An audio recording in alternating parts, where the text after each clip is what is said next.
Assalamualaikum warahmatullahi wabarakatuh. Selamat pagi dan salam sejahtera untuk kita semua. Hari yang berbahagia, bertemu kembali dengan saya Mariani di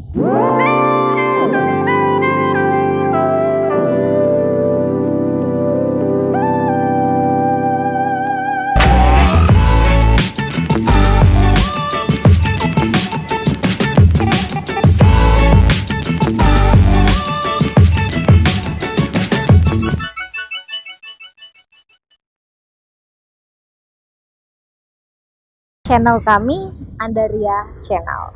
Oke, hari ini adalah video lanjutan dari video sebelumnya mengenai kontrak kuliah, silabus, dan RPS. Hari ini pertama kali kita take video di ruang terbuka, ruang publik, di mana selama masa pandemi kemarin kita memang melakukan PSBB memang karena kota Palembang berada di zona merah. Dan saat ini pemerintah tetap melakukan menjaga protokol kesehatan, akan tetapi sudah boleh beraktivitas karena kita menghadapi normal baru atau new normal. Nah, jadi harapannya teman-teman untuk kali ini video pembelajaran yang kami buat ini membantu teman-teman untuk belajar dari rumah. Bu, kenapa tetap belajar dari rumah? Karena pemerintah dan kementerian khususnya perguruan tinggi untuk tetap menjalankan pembelajaran secara daring karena memang kita masih dalam kondisi zona kuning sehingga kita tidak bisa melaksanakan tatap muka. Kemasan yang baru tentu ingin memberikan spirit baru, suasana baru. 3 bulan lebih kita tidak bertemu karena masa pandemi dan sekarang kita kembali lagi. Kalau kemarin kita sudah bahas bahwa mata kuliah kita di semester ganjil ini, khususnya untuk semester 5 adalah mata kuliah evaluasi pembelajaran. Hari ini kita akan bahas mengenai konsep dasar evaluasi pembelajaran. Tentu teman-teman semua, evaluasi itu bukan hal asing lagi. Kata evaluasi menjadi makanan sehari-hari, terutamanya kita calon pendidik. Teman-teman yang kuliah di FKIP tentu tidak asing mendengar kata evaluasi. Terutama kemarin di semester 4 teman-teman sudah belajar beberapa mata kuliah yang berkaitan sekali dengan pembelajaran, di mana teman-teman sudah ada membahas tentang evaluasi pembelajaran. Nah, hari ini kita akan kupas tuntas apa itu konsep dasar evaluasi pembelajaran sehingga teman-teman tidak perlu lagi salah kaprah ataupun keliru yang bersifatnya warisan atau turun-menurun. Kenapa saya katakan turun-menurun? Karena kesalahan dilakukan berulang dan terus-menerus dari satu zaman ke zaman yang lain. Oleh karena itu, hari ini kita akan tuntaskan itu. Jadi, adapun indikator pencapaian kompetensi yang ingin kita dapatkan dari pertemuan kita di hari ini adalah pertama, kita berharap mahasiswa mampu menjelaskan pengertian tes, pengukuran, penilaian, dan evaluasi. Yang kedua, kompetensi yang ingin dicapai adalah mahasiswa mampu menjelaskan kedudukannya, tes, pengukuran, penilaian, dan evaluasi itu seperti apa. Dan yang ketiga adalah mahasiswa mampu menjelaskan atau membedakan tes, pengukuran, penilaian, dan evaluasi. Ada 3 IPK atau indikator pencapaian kompetensi yang ingin kita capai dalam pembelajaran kita hari ini. Tentu harapannya teman-teman dapat menyimak, tidak harus melalui video ini sebagai satu referensi. Teman-teman sebelumnya di kontrak kuliah sudah saya sampaikan boleh menggunakan referensi yang beragam, buku, jurnal, video tutorial, atau sejenisnya yang mendukung pembelajaran daring karena kondisi kita memang tidak bisa bertatap muka. Tapi tenang saja, ada sesi nanti Q&A untuk teman-teman semua sehingga teman-teman bisa bertanya mengenai materi pembelajaran kita hari ini. Tapi the next time, oke? Nah, kalau kita bahas evaluasi, evaluasi seringkali diidentikan dengan soal, penilaian, tindak lanjut, refleksi, tolak ukur, ya kan? Tapi sebenarnya evaluasi itu apa sih? Nah, ini yang akan kita harus perhatikan pertama. Kita harus membedakan istilah-istilah yang hampir mirip atau memiliki kedekatan yang hampir mirip tetapi jelas berbeda. Ada 4 istilah yang biasanya muncul ketika kita belajar evaluasi pembelajaran. Yang pertama adalah tes, yang kedua adalah pengukuran, yang ketiga adalah penilaian, dan yang keempat adalah evaluasi. 4 istilah tersebut adalah 4 hal yang berbeda tetapi memiliki satu ataupun beberapa kemiripan. Nah, sekarang kita akan bahas tuntas apa itu tes. Jadi teman-teman, kalau kita sering dengar tes itu adalah soal pilihan ganda. Kalau sedikit-sedikit kita tanya, tes apa ya? Tesnya adalah tes soal pilihan ganda dan segala macam.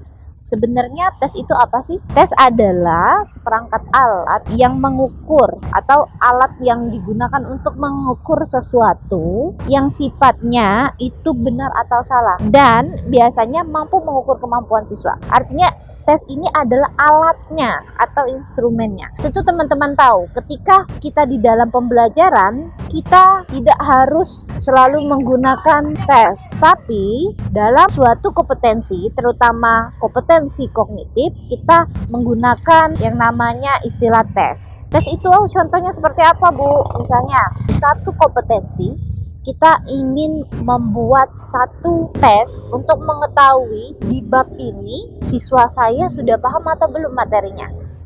Ini untuk ranah pengetahuan atau kognitif. Jadi teman-teman membuat soalnya bisa berupa uraian, pilihan ganda, benar salah, ataupun yang lainnya, jenis tes lainnya. Jadi kita putuskan, misalnya Ibu contohkan, tes yang Ibu tentukan untuk materi konsep dasar adalah pilihan ganda. Ibu membuat 20 soal pilihan ganda dengan bobot jika benar adalah 5, tapi jika salah maka bobotnya 0. Di sini jelas teman-teman bahwa saya sudah menyusun alat tes untuk mengukur kemampuan siswa saya. Jadi pilihan ganda tadi adalah alat untuk mengukur. Itu disebut tes, ya. Yang kedua adalah pengukuran. Setelah melakukan tes, saya melakukan pengukuran, yaitu pemberian penilaian dalam bentuk kuantitatif atau angka terhadap alat tes yang dikerjakan siswa. Jadi ketika pengukuran itu adalah saya memberikan nilai berupa angka, karena biasanya kalau pengukuran itu sifatnya kuantitatif.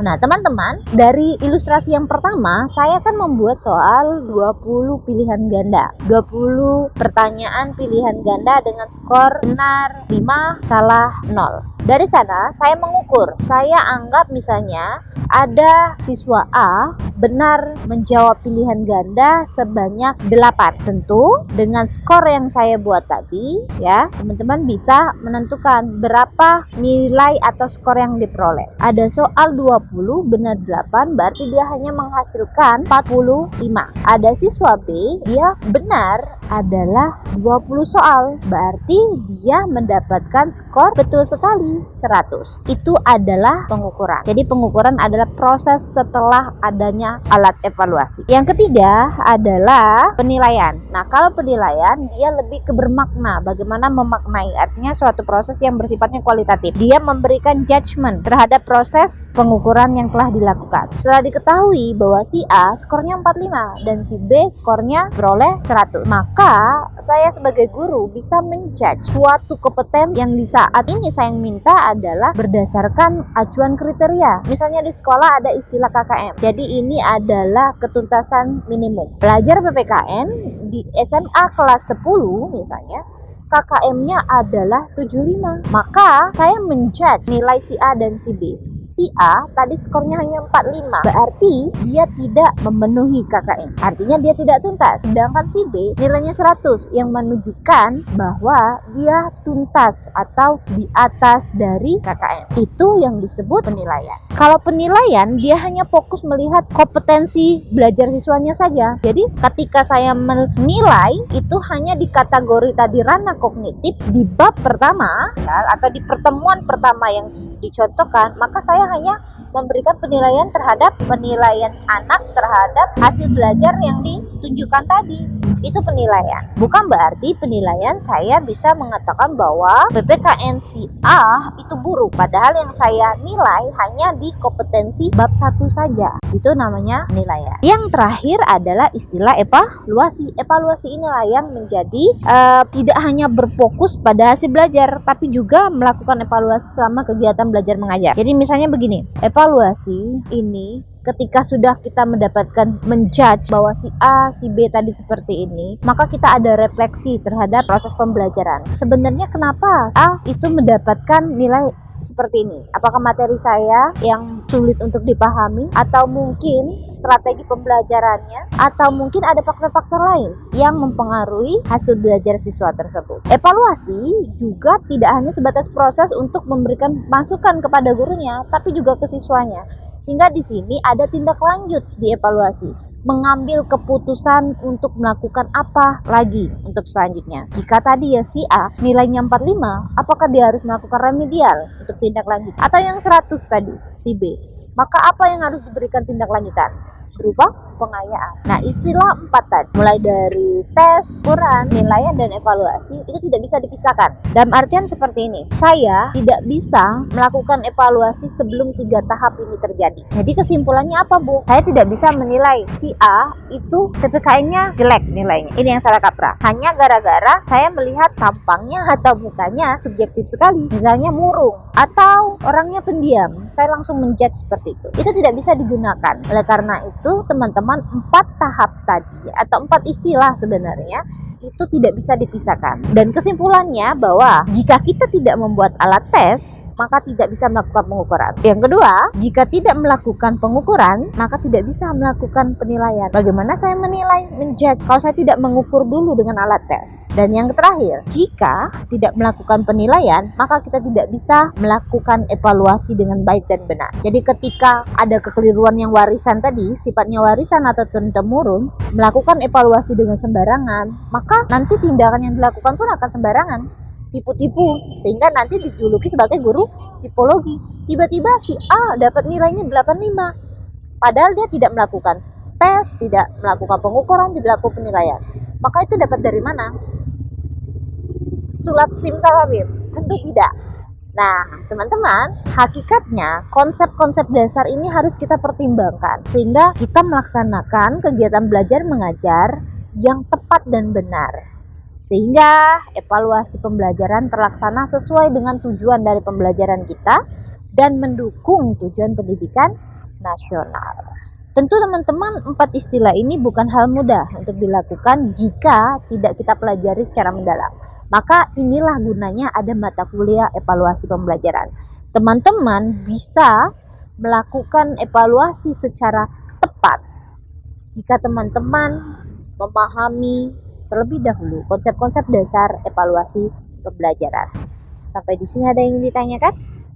Oke, nanti Ibu akan minta teman-teman untuk memberikan satu contoh kasus atau ilustrasi yang menggunakan 4 istilah tadi, mulai dari tes, pengukuran, penilaian, dan evaluasi. Teman-teman akan membuat bentuk seperti matrik atau tabel di mana teman-teman dari ilustrasi, teman-teman katakan, teman-teman memposisikan apa itu kata kunci dari tes, pengukuran, penilaian, dan evaluasi. Sampai di sini ada yang ditanyakan? Oke, kita lanjut ke berikutnya adalah kedudukan. Berdasarkan kedudukannya dari yang Ibu paparkan, menurut teman-teman yang duluan dilakukan yang mana sih? Apa evaluasi dulu, penilaian dulu, atau pengukuran? Berdasarkan diagram yang Ibu buat, jadi teman-teman, yang harus pertama kita lakukan adalah tes. Kita merancang tes yang sistematis, yang baik, yang tepat sesuai apa yang ingin kita capai. Setelah tes, kita akan melakukan pengukuran. Kita akan melihat dari hasil tes, percuma tesnya bagus, pengukurannya salah. Misal, pilihan ganda, kita salah memberikan bobot skor. Hingga tes, pengukuran, baru kita penilaian. Setelah diukur, kita mampu memberikan penilaian, menjudge. Ini seperti apa penilaiannya. Dan yang terakhir, yang paling bersifat menyeluruh adalah evaluasi. Tindakan apa yang harus kita lakukan, refleksinya harus seperti apa, dan bagaimana kegiatan belajar mengajar kita selama ini sehingga kita mencapai tujuan pembelajaran. Itu kedudukan dari 4 istilah tersebut. Tentu teman-teman jangan sampai bolak-balik, menilai dulu baru buat tes baru mengukur. Itu tidak tepat. Maka ikutilah dengan benar prosedur yang telah ditentukan. Sangat mudah mengingatnya ya, tes, pengukuran, penilaian, dan evaluasi. Begitu ya? Oke. Dan yang terakhir adalah bedanya. Sebenarnya kalau udah kita bahas mengenai pengertiannya dan teman-teman sudah membuat nanti tugas di tabel atau bentuknya matrik ya, teman-teman sudah bisa membedakan apa beda dari tes, pengukuran, penilaian, dan evaluasi. Tentu itu menjadi tugas teman-teman sendiri untuk menyimpulkan. Karena ketika nanti Ibu meminta hasil dari tabel atau matrik, kata kunci dari setiap istilah tadi, teman-teman pasti akan memahami apa itu bedanya tes, pengukuran, penilaian, dan evaluasi. Oke? Gimana? Sudah mulai berterbangan bintang di kepala? Atau mungkin sudah mendapatkan warisan ilmu yang mungkin pernah teman-teman lakukan atau pernah teman-teman alami selama masa sekolah? Ya, itu jangan lagi menjadikan bersifat warisan, karena sungguh sangat tidak baik sekali, karena guru yang profesional harus benar-benar tahu bagaimana cara melakukan evaluasi pembelajaran.